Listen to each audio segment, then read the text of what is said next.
Shalom adik-adik. Shalom. Shalom. Apa kabar hari ini? Luar biasa. Ya.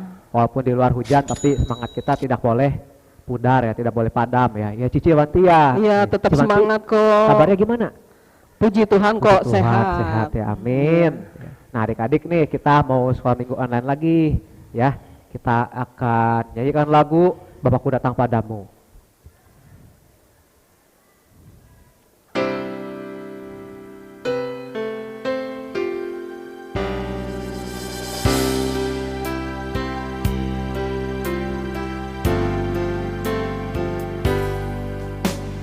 Bapakku datang padamu, naikkan ucapan syukur atas kasih anugerah-Mu yang indah setiap hari. Pagi hari, siang hari, sore dan malam hari, tak hentinya mengucap syukur atas kebaikan-Mu.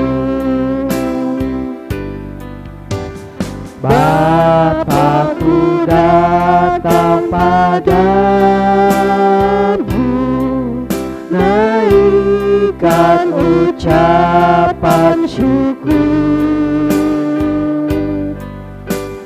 atas kasih anugerah-Mu yang indah setiap hari.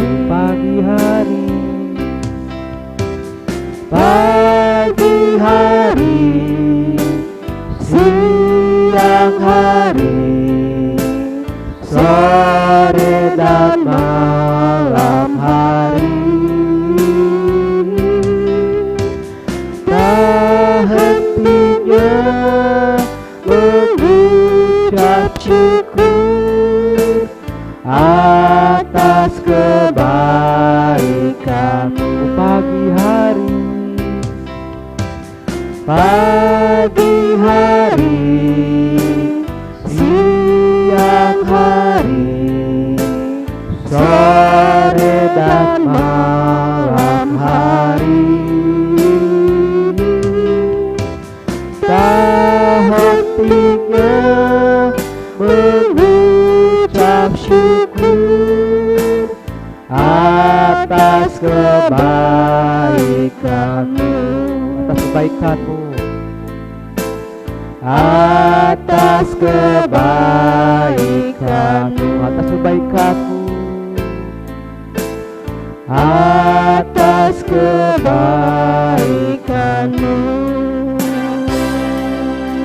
Adik-adik, kita lipat tangannya, tutup matanya, kita berdoa ya. Tuhan Yesus, terima kasih Tuhan, untuk hari ini kami akan memuji, meninggikan nama Tuhan. Nah, kami juga akan mendengarkan cerita firman Tuhan. Kiranya Kau pimpin ibadah kami dari awal sampai akhir. Terima kasih Tuhan. Dalam nama Tuhan Yesus. Haleluya. Amin. Masih tetap semangat ya adik-adik ya. Walaupun cuacanya dingin, tapi kita harus menyala-nyala ya Ci ya. Iya betul. Dalam Tuhan kita harus semangat. Karena terbitnya matahari adalah ciptaan Tuhan. Dari terbit matahari.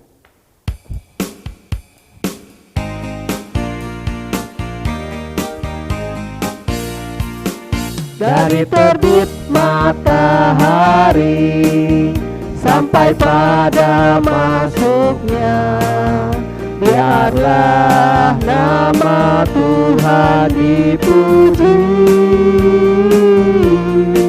Dari terbit matahari sampai pada masuknya, biarlah nama Tuhan dipuji. Puji Tuhan. Puji Tuhan, puji Tuhan,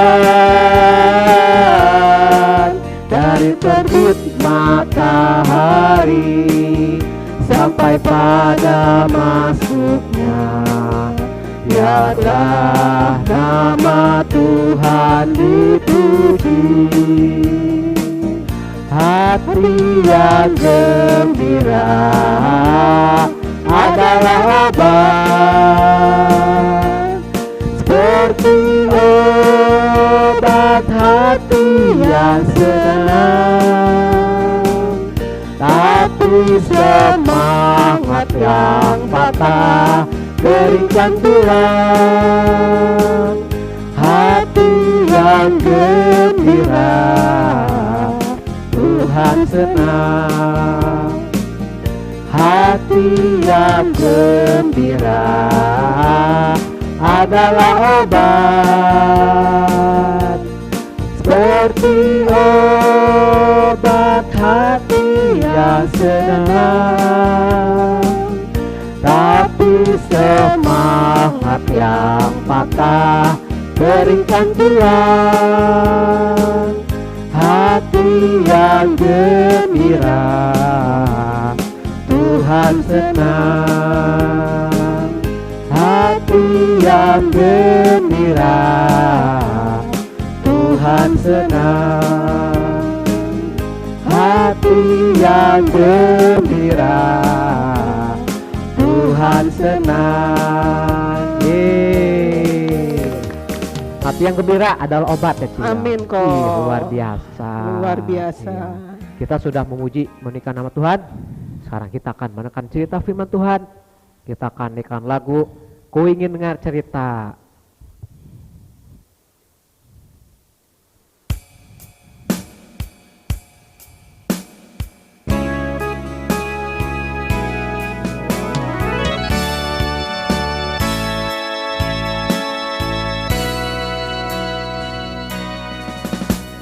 Ku ingin dengar cerita tentang perbuatan Allah. Biarlah cerita itu tetap tinggal dalam hatiku sampai selama-lamanya. Ku ingin dengar cerita tentang perbuatan Allah. Biarlah cerita itu tetap tinggal dalam hatiku sampai selama-lamanya. Biarlah cerita itu tetap tinggal dalam hatiku sampai selama-lamanya. Sampai selama-lamanya. Sampai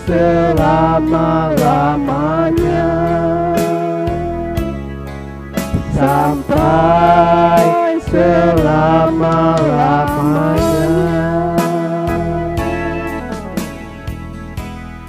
Tuhan Yesus dimaksud Tuhan, kami telah memuji menikah nama Tuhan, dan sekarang kami akan menekan cerita firman Tuhan. Kiranya Kau berkati Koko Tionglan yang akan membawakan cerita firman Tuhan. Dalam nama Tuhan Yesus kami berdoa dan bersyukur syukur. Haleluya. Amin.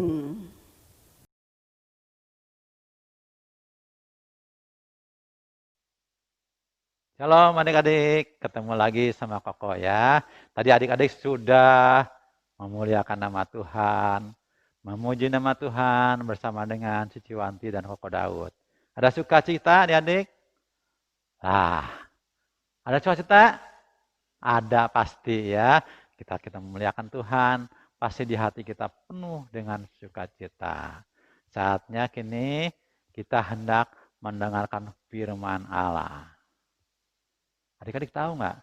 Sekarang ini adalah masa-masa sulit. Ya, di mana kita nggak bisa datang beribadah. Ada apa sih? Ada wabah di negeri ini, ya. Ada virus corona. Sehingga setiap orang itu kemana-mana harus pakai masker. Kemana-mana harus bersih-bersih, cuci tangan dan sebagainya. Ya, tapi adik-adik jangan takut. Kita mohon kepada perlindungan kepada Allah yang Maha Besar agar kita jangan sampai terkena wabah itu. Ya, sekarang waktunya kita mendengarkan firman Tuhan. Nah, adik-adik pasti tahu dah dan pernah mendengar firman ini. Sebab adik-adik itu sudah sekolah minggu, ada yang udah setahun, dan 2 tahun, dan mendengar firman Tuhan itu berulang-ulang. Ya, adik-adik jadinya mengerti. Ya, hari ini kita akan dengar cerita tentang Tuhan Yesus dicobai. Wah, adik-adik pasti sudah tahu dah. Pertamanya apa? Waktu itu Yesus berpuasa 40 hari, 40 malam. Dan setelah 40 hari itu Yesus dibawa ke sebuah gurun. Dan di sana dia dicobai oleh si pencoba. Siapa pencoba itu? Si pencoba itu adalah iblis. Ya, dia mencobai Yesus. Waktu itu Yesus berkata, waktu itu iblis berkata, jika engkau anak Allah, ubahlah batu-batu ini menjadi roti. Yesus bisa nggak mengubah batu menjadi roti? Menurut kau pasti bisa. Sebab Yesus itu adalah Allah yang Maha Kuasa. Tetapi Yesus tidak mau. Kenapa nggak mau? Karena yang menyuruhnya ini adalah kuasa kegelapan, iblis. Kalau Yesus mau berarti Yesus tunduk, diperintah oleh iblis. Lantas Yesus bilang, ada tertulis, manusia hidup bukan hanya dari roti saja, tetapi dari setiap firman Allah yang keluar dari mulut Allah. Wah, iblis lari. Tapi iblis tidak putus asa. Dia kembali datang kepada Yesus dan dia membawa Yesus ke bumbungan bait Allah. Di bait suci itu dia naik ke atas dan di atas bumbungan bait Allah itu, ya kalau sekarang ini mungkin di atas gereja tinggi, ya. Terus iblis bilang, jatuhkanlah dirimu, sebab ada tertulis, malaikat Tuhan akan menopang engkau. Wah, apakah Yesus mau? Apakah Yesus bilang, oh iyalah, aku kan anak Allah, aku lompat pasti ditopang sama malaikat Tuhan. Wah, nggak begitu. Ya, iblis tahu bahwa Yesus itu Allah yang Maha Kuasa. Dia mencoba Yesus sekuat tenaga agar Yesus itu jatuh. Tetapi Yesus tahu bahwa maksud iblis itu adalah maksud yang jahat. Akhirnya Yesus bilang, hai iblis, jangan engkau mencobai Tuhan Allahmu. Wah, iblis pergi lagi. Iblis kembali lagi mencobai Tuhan Yesus. Dibawalah Yesus naik ke atas gunung yang tinggi, ya. Di sana diperlihatkan keindahan dunia. Kalau kita naik ke atas gunung, ya, kita melihat ke kiri, kita melihat ke kanan, ke sana pasti kelihatan semuanya. Ya, begitu juga Yesus. Wah, semuanya dilihat indah, ya, ke kiri, terus dilihat ke depan, ke kanan. Wah, semuanya indah. Lantas iblis bilang apa? Lihat semua keindahan dunia ini akan kuberikan kepadamu. Tahu nggak? Iblis itu mengaku bahwa dunia ini milik dianya. Ya, iblis itu mengaku bahwa seluruh keindahannya itu milik dia. Jadi dia bilang, semua milik dunia ini akan kuberikan kepadamu. Tapi ada syaratnya. Jikalau engkau menyembah aku, kata iblis. Tapi Yesus tahu maksud jahat si iblis. Yesus tahu akan niat-niatnya enggak benar dari iblis. Apa jawab Yesus? Coba, adik-adik tahu nggak jawab Yesus apa? Hai iblis, enyalah. Ada tertulis, engkau harus menyembah Tuhan Allahmu dan hanya kepada Dia sajalah engkau berbakti. Wah, iblis pergi karena diusir dan disekak sama Yesus. Engkau disuruh pergi. Jadi iblis itu pergi. Ya. Nah, dari sini kita melihat bahwa iblis itu sudah menguasai dunia. Ya, zaman sekarang ini banyak orang yang ingin mencari kekayaan datang kepada iblis. Bahkan aku pernah dengar ada orang yang datang ke sebuah gunung, ya, terus mereka meminta kekayaan. Nah, kok nggak sebutkan gunungnya ya, tapi zaman sekarang ini ada, ya, datang ke sebuah tempat terus minta kekayaan kepada iblis. Iblis kasih karena mereka mau menyembah iblis. Tetapi Yesus katakan, engkau harus menyembah Tuhan Allahmu. Ya, jadi adik-adik diajar saat ini kita setiap minggu datang beribadah. Tapi sekarang untuk sementara nggak datang dulu ya. Kita setiap minggu mendengar firman Tuhan supaya adik-adik bisa menyembah kepada Allah yang benar. Yaitu Allahnya, kalau orang Israel bilang itu Allahnya Abraham, Allahnya Ishak, Allahnya Yakub. Nah, kalau sekarang kita menyembah kepada Tuhan Yesus Kristus. Sama. Ya. Jadi kita melihat bahwa Tuhan itu Allah yang Maha Kuasa. Adik-adik mau tahu ceritanya di mana?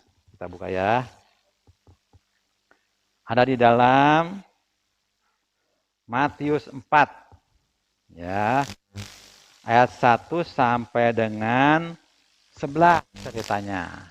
Ya. Dan ayat hafalannya, aku akan bacakan ya.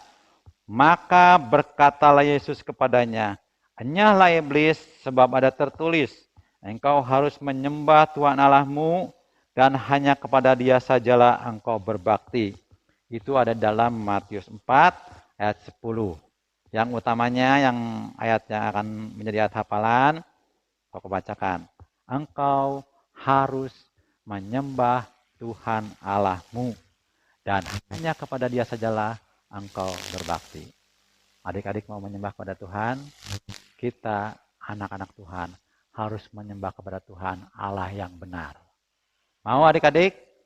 Ya, puji Tuhan. Kalau mau, kita akan berdoa. Bapa dalam surga, pagi ini kami bersyukur bahwa kami sudah mendengarkan firman Tuhan.